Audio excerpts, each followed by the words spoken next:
Hey everyone, welcome back to the channel. Thanks for tuning in again. I'm sitting down here making a few casts for muskies with a big bass glide bait.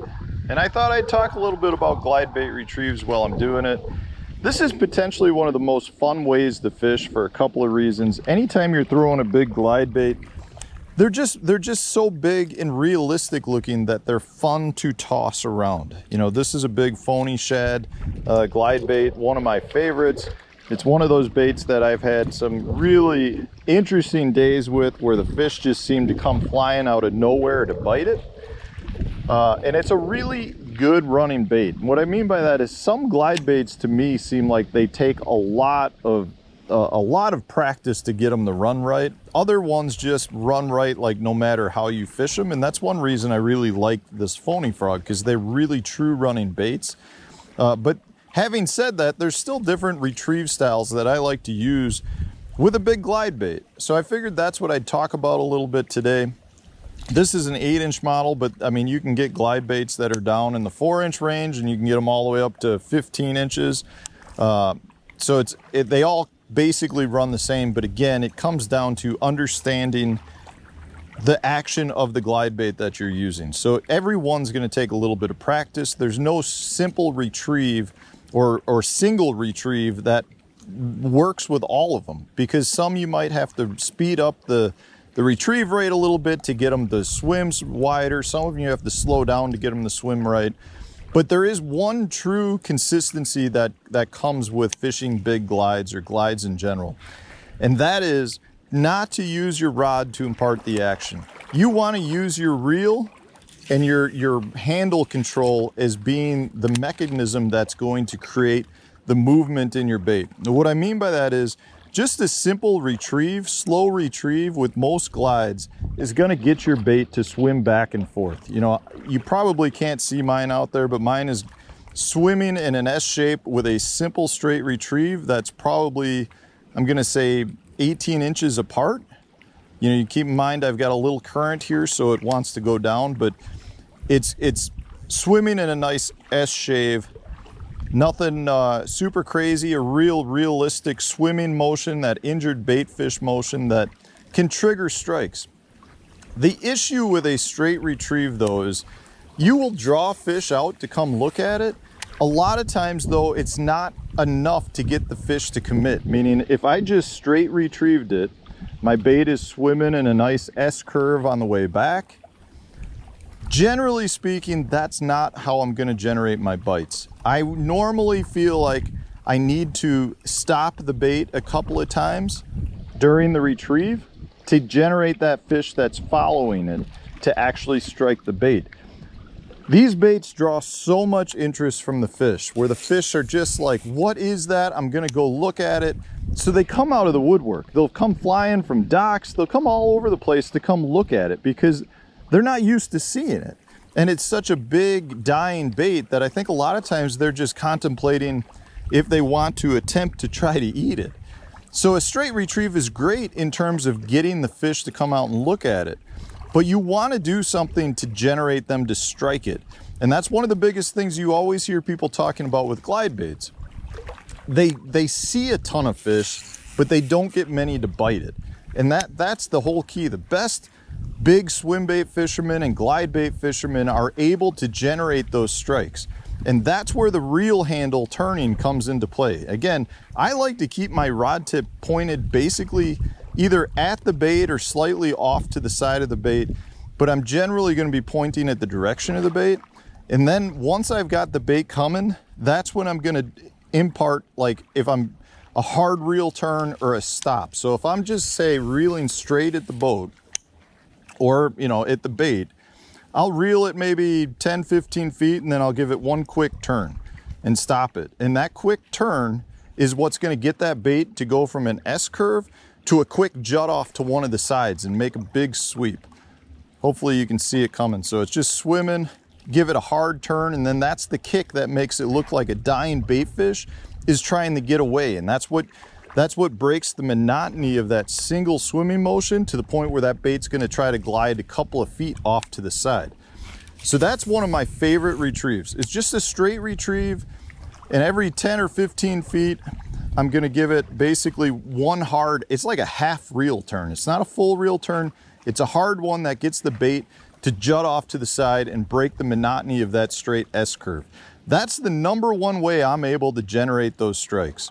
Another way I like to retrieve it is to reel at a faster speed with stop and goes. And what this does is it creates a real hard swimming motion and then you kill it. So I'll reel it fast and stop it, fast and stop it. And that bait is really rocking back and forth when I do it, but when I stop it, you get like that instant stop curve. Bait tries to turn around to look back behind it. It's a real natural, more lifelike action out of your bait where the fish doesn't look like it's dying. It looks like it's just swimming through the water column at a nice fast speed, and you kill it, reel it a bunch of times, kill it, and it's that kill action where the fish, if they're hot on it, that's gonna trigger them. That's like the best retrieve. If you're a muskie fisherman and you like throwing big bass glides for them like I do, they like that real fast retrieve, kill it, and then the muskie will be on it at that point. Bass are the same way. Smallmouth specifically love it that way. I feel like largemouth like a little bit slower retrieve, but in either case, you still get a bunch to bite it. You know, just a quick reel turns, kill it, reel turns, kill it. But again, I'm not using my rod tip. It's all handle speed. That's all it is to generate those bites. So another retrieve that I like to do is more about just like long pauses. So I'll keep my rod tip more up a little bit, straight single retrieve, just a nice swimming action, and I'll let it kill. And if you've got a good bait that's a real slow sinking bait, it's almost like you're just letting your bait suspend there. Now, I don't want to let it sit too far because I don't want to get stuck out there. As you guys know, I lose a lot of baits doing these demonstrations. But I like to let my bait just sit there and suspend. Like this one's a real slow sinking bait, still not on the bottom. And I'll let it just slowly sink as long as it's horizontal in the water. So it's a nice swimming motion with real long pauses, similar to like the pauses you would use on a jerk bait.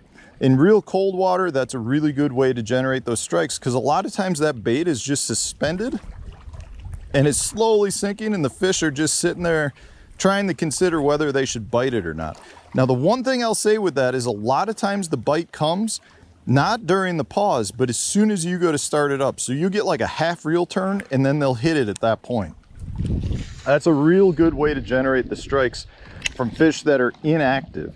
Now, the last way is what I would consider just super irregular, which is just where you're kind of just mixing it up slow, hard turns, real fast, slow, where you're just trying to create as many opportunities to trigger that fish to bite.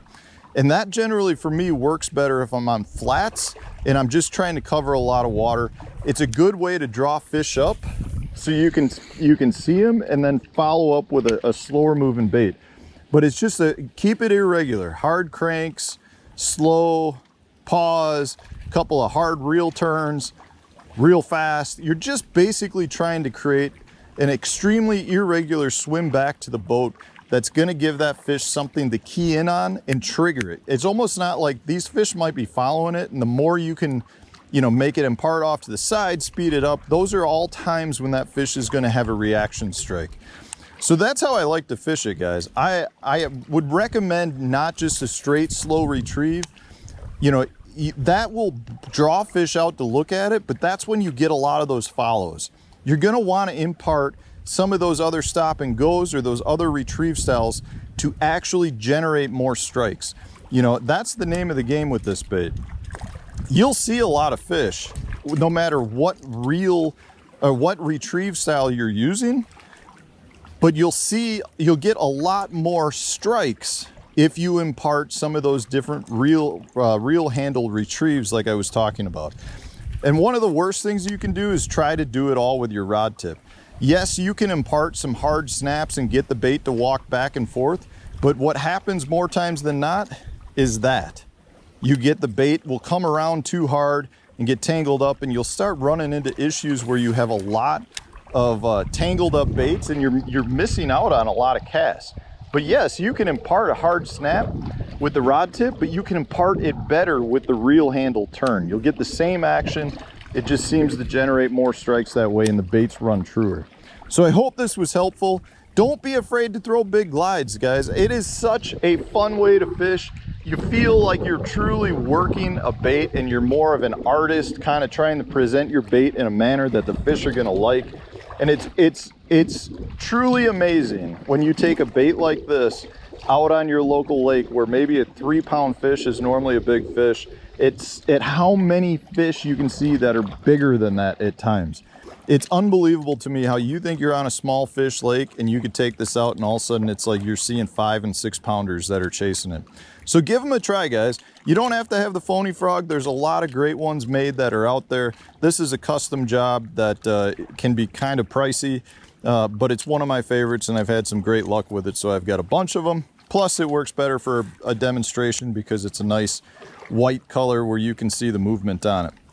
Anyways, grab yourself some glides. Go have some fun. It's a great way to fish. Thanks for watching, guys. If you enjoyed the video, hit the like button, subscribe to the channel if you haven't done so already, and stay tuned. We'll have another video tomorrow for you.